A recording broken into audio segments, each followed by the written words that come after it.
Je voulais vous montrer aujourd'hui comment associer It's Learning à son compte Google Drive ou OneDrive pour insérer directement des documents dans son cours.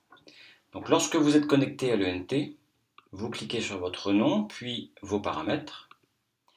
Et dans les paramètres, un nouveau bouton est arrivé, c'est le bouton Compte connecté. Gérer les services externes connectés à votre compte It's Learning. En cliquant dessus, vous avez deux possibilités, Google Drive et OneDrive. Rien de plus simple pour se connecter, on clique sur le bouton vous connecter à votre compte une deuxième fois. It's Learning nous demande les identifiants et mots de passe. Là, mon identifiant est enregistré sur l'ordinateur. J'ai juste besoin de cliquer sur autoriser. Si ce n'est pas le cas, il vous demandera votre mot de passe, Google ou OneDrive.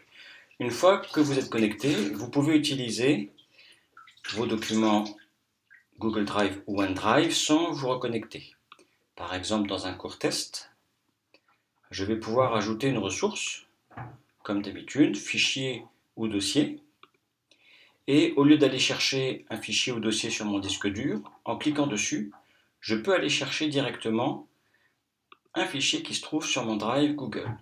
Le fait d'être connecté, j'arrive directement dans mon arborescence de Google Drive. Donc ça marche bien sur les documents texte, tableur ou diaporama, comme par exemple celui-ci.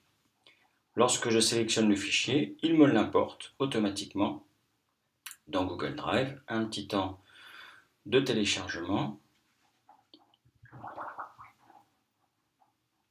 ou un grand temps de téléchargement. J'enregistre et j'ai mon document qui est là et qui s'affiche directement intégré dans l'ENT. Autre possibilité, vous pouvez non pas ajouter le fichier en le téléchargeant, mais vous pouvez ajouter un fichier à partir d'un lien. Donc créer un lien vers le Google Drive. La procédure est ensuite la même. Je vais rechercher mon document diaporama texte ou tableur et j'enregistre.